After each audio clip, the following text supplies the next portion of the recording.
ক্রীড়া অর্থনীতি শুনতে একটু নতুন লাগলেও ব্যাপারটা কিন্তু খুব একটা নতুন নয়। যে কোনো দেশের অর্থনীতির একটা বিরাট অংশ কিন্তু থাকে এই ক্রীড়া অর্থনীতির মধ্যেই। আসলে খেলাধুলার সঙ্গে সম্পর্কযুক্ত সব ব্যবসায়িক কার্যকলাপকেই এই ক্রীড়া অর্থনীতির মধ্যে নিয়ে আসা হয়। আর আধুনিক খেলাধুলোয় লিওনেল মেসি বা ক্রিস্টিয়ানো রোনাল্ডো কিংবা বিরাট কোহলি এক একজন কোটি কোটি ডলারের অ্যাসেট, কারণ তাদের পায়ের জাদু হোক বা ব্যাটের সুইং, এতেই চলে কোটি কোটি টাকার ব্যবসা। গত 13ই ডিসেম্বর ভারতে আসেন লিওনেল মেসি, আর তারপর থেকেই প্রশ্ন উঠেছে 3 দিন ভারতে থাকলেও কোনো ম্যাচ কেন খেললেন না তিনি। তাতে জানা যাচ্ছে মেসির $900 মিলিয়ন বা প্রায় 8,100 কোটি টাকার বিমা রয়েছে। আর সেই বিমার শর্ত হলো একমাত্র ক্লাব বা জাতীয় দলের হয়ে খেললেই নাকি সেই বিমার অর্থ পাবেন মেসি, না হলে নয়। শুধুই পায়ের বিমা? মেসির এই বিপুল অঙ্কের আড়ালে লুকিয়ে আছে এক জটিল আর্থিক হিসেব। মেসির এই বিমা কিন্তু শুধুমাত্র মেসির পায়ের জন্য, এ কথা বললে ভুল হবে। পৃথিবীর বিভিন্ন ক্লাব আসলে খেলোয়াড়ের জন্য স্পোর্টস ডিসেবিলিটি ইন্স্যুরেন্স করিয়ে রাখে।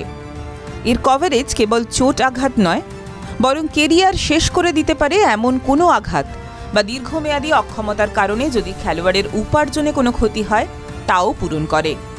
মেসির মতো খেলোয়াড়ের ক্ষেত্রে এই বিমার অঙ্কটি তার বেতন, স্পন্সরশিপ ও ইমেজ রাইটস মিলিয়ে মোট যে টাকার অঙ্ক দাঁড়ায় তার উপর নির্ভর করে। আর সেই হিসেবেই কোটি কোটি ডলারের দায়ভার নেয় বিমা সংস্থাগুলি। খেলাধুলাকে এই হাই রিস্ক স্পোর্টস হিসেবে ধরা হয়, তাই খেলা সম্পর্কিত বিমার প্রিমিয়াম সাধারণত বিমার মোট মূল্যের 0.8% থেকে 2% মধ্যে হয়। যদি মেসির বিমার মূল্য $900 মিলিয়ন বা 8,100 কোটি টাকা ধরা হয়, তাহলে আনুমানিক 1% হিসাবে বার্ষিক প্রিমিয়াম হয় $9 মিলিয়ন বা ভারতীয় মুদ্রায় 81 কোটি টাকা। অর্থাৎ ক্লাবকে প্রতি বছর শুধু মেসির সুরক্ষার জন্য দিতে হয় এই পরিমাণ টাকা।